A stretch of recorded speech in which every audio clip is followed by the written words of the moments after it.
My brother cleared out my savings account in order to pay back his gambling debts, and my parents somehow convinced me to forgive him. He did something even worse, so I exposed him in front of everyone at Thanksgiving dinner. A few years ago, my brother asked for my credit card so he could order himself takeout as his card was locked. Instead of takeout, he used my card to access my savings account and cleared out every dime to pay back his gambling debt. These savings were meant to be used on a house, but now they were gone. When I found out what he did, I went insane. I locked myself in my apartment and started drinking, then sent a text to my brother telling him I hate him and he can rot in hell. The very next morning, my parents showed up. They said what he did was forgivable because family is more important than money. I stared in disbelief, then yelled, "Of course they say that. He's their precious golden boy who could do no wrong." My mother started crying crocodile tears, but when she saw I wasn't budging, she began screaming. At that moment, I kicked them out, telling them that just like my brother, they could go to hell. My brother had taken over $75,000 from me, and now I had to renew my lease in an apartment for another year when I should have been using that money on a down payment. It had taken me years to build my bank account to that amount, and it was gone in an instant. My parents complaining that they hadn't seen me in a while. I would remind them why I wasn't going to visit them, which was my brother Jim, and they would bring up how I would regret it when I'm old and gray, and they said I need to cherish the time we have with each other because it was limited. I agreed and told them that they always had the option to come visit me. Truthfully, I didn't want them to, but I knew the game they were trying to play and I wasn't having it. My mom told me that Jim said he missed me and that he would always love the little Sarah, who he had to clean up after she got spaghetti in her hair. When I was a toddler, my mom gave me spaghetti while I was sitting in my high chair. I hated spaghetti since I was young, and that day was the day she found out. After I tasted it, I began throwing it, kicking and screaming. The kitchen was a mess by the time I got done with it. I pulled my hair with my tomato-stained fingers. I was too young to remember, but Mom would always tell me this story, and it was always funny to me. That was when Jim came to the rescue. He took me out of the high chair and held me. He cleaned me up and helped Mom clean the kitchen. He was roughly 12 at this point. Hearing my mom tell me that story again made me cherish our family a little bit more. In a moment of utter weakness, I decided that I would give Jim another chance, but with more boundaries set this time. Forgiving him took time. As the days turned into weeks, it still pained me to think about him or see his face, because I was reminded of the progress that I had made for my first house was out of the window. I tried my best to be cordial with him, and my parents seemed to like the improvements in our relationship. They invited me more often for family dinners, game nights, and movie nights in an attempt to get our relationship back to what it was before, but the thought still stung. After a few months of rebuilding my trust in Jim again, I felt like I could laugh a little more and be myself again around him. I didn't have to guard my purse as much anymore, and soon we would hang out by ourselves and go on brother-sister outings. One of our favorite things to do together was ziplining. There was this ziplining place near my parents' house where we would go a lot as teenagers. The zip line started from the top of a cliff, sort of in the woods, and would drop you off into the lake. It was so high up, and I never got used to the drop, but it was fun going there with Jim again. When we returned home from our little adventure, we went to a fast food place back in the city because we were starving. As we pulled into the drive-thru to pay, I noticed that my main credit card was missing. This was my everyday credit card. I wondered if it could have fallen out of my pocket at the ziplining place. Jim asked me if everything was okay, and I told him that my credit card was missing. He said it was no worries and offered to pay for our food with his.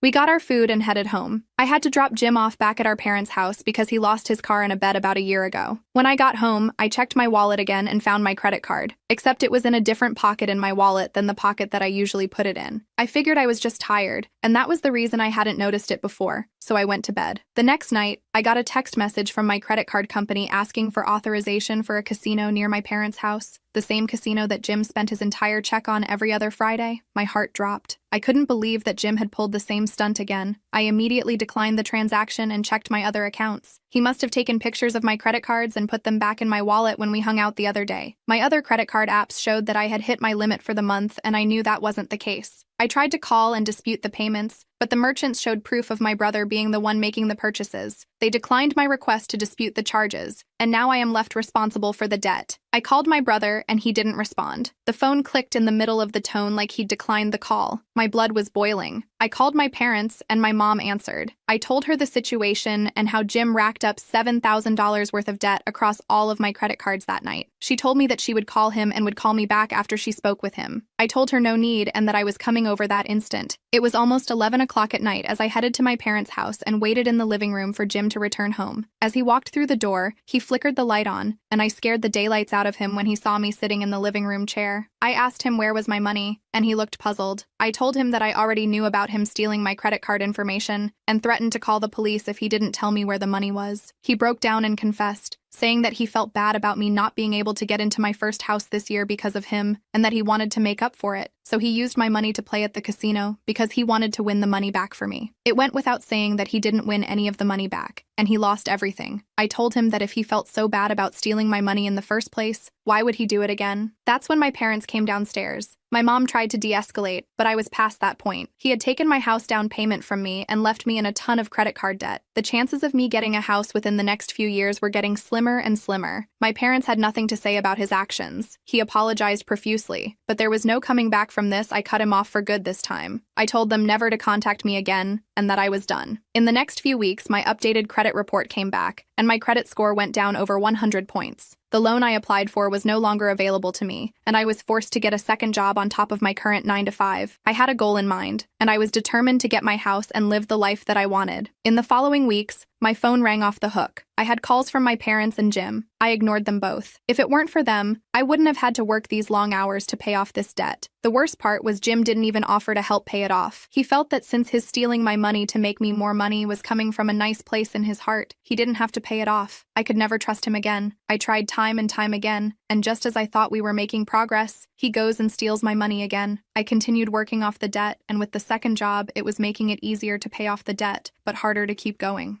I would come home exhausted from my second job, get 4 hours of sleep, and wake up to get ready for my first job at 6 a.m. This repeated cycle declined my mental health, and just as I got to a semi-comfortable spot in saving money, I quit my second job and cut back on my expenses as best I could. It was October and the decorations were out on people's lawns, and my parents called me for the 4th time that week. I picked up on the 4th call and they were relieved to hear my voice. They told me how much they missed seeing me and talked about when I was a kid, Halloween was my favorite holiday. We would cut pumpkins as a family and watch Disney specials. Dad would put up the decorations in the yard, and we'd enjoy ghost-shaped cookies with our hot cocoa. She told me she really wanted to see me since it had been so long, and I told her that the only way I'd see her was if they came over. She agreed. The following week, my mom and dad came over, and we talked to one another without addressing the elephant in the room. After a while, my mom told me that she would love for me to come to Thanksgiving with them since they were hosting it at their house this year. I told her that I didn't want to. She promised that there would be no drama, and that it would just be a family gathering like it always was. I thought about it and wondered if I could see Jim again without wanting to punch his face in. I refused. That was when my dad chimed in and said that he would love for me to come and practically begged me to forgive Jim. My dad never asked for anything more than once, and I knew this was really serious for him. Against my better judgment, I agreed that I would forgive Jim and attend Thanksgiving at their house this year. They jumped up and kissed and hugged me. They assured me that he would never do anything like that again and that I was safe from any of his shenanigans. I wouldn't let Jim off the hook so easily, but I would attend Thanksgiving dinner with the family since it made Mom and Dad happy. In the weeks that led to Thanksgiving, I felt alone in my family. I saw them on social media going out to eat and posting about their game nights, and felt like I should have been there, but the sting from the past had broken my trust in them. I was still dealing with financial issues and battling with having to choose which bills would get paid that month. My credit was still shot, and I was slowly trying to rebuild the pieces of me that I didn't break. As it got closer to the dinner, I considered changing my mind because I didn't think it would be great for my mental health, so I called my mom. When she got on the phone, she said that she was getting the decorations together and doing some last-minute shopping. She expressed how excited she was that I was going, and told me that she told the entire family that I would be attending. My plan to back out of Thanksgiving dinner was out the window. When Thanksgiving came, I felt very uneasy as I drove to my parents' house. I had no appetite and feared that anything that did go in would immediately come back out. When I got inside, I saw my family sitting at the dinner table, laughing and smiling with each other. My brother acknowledged me as if nothing happened. He ended up enjoying the entire evening like all had been forgiven. He even tried to make cheeky jokes with me. It ticked me off to see him having a good time, knowing that when I left there that I would have to go straight to sleep to prepare for my job the next day, and he was the reason that I couldn't buy the house that I wanted. At the end of the dinner, I decided I couldn't take it anymore. I stood up. My heart was pounding. I look straight at my brother and start laying it all out aloud for the entire family to hear. I told him how he's destroyed me financially, how I've been forced to work multiple jobs just to keep my head above water. I tell him that I didn't trust him anymore, that he'd crossed too many lines, and I'm done pretending everything's okay. Then I turned to my parents, and I was like, "You've been enabling him for years, choosing this fake version of family unity over my actual well-being. How is that fair?" The whole room went silent. You could hear a pin drop. My brother tries to laugh it off, saying it was all in the past. but I cut him off. I told him I was done forgiving him, and he was no longer welcome in my life. I stormed out, thinking I was going to be dealing with the fallout all alone. But over the next few days, my other family members start reaching out to me. They apologized for not having my back sooner, saying they had no idea how bad it was. Some even offered to help me financially, trying to make up for what he did. It was more than what Jim did. I thought I would have been on my own, but turns out not everyone's willing to turn a blind eye to his crap.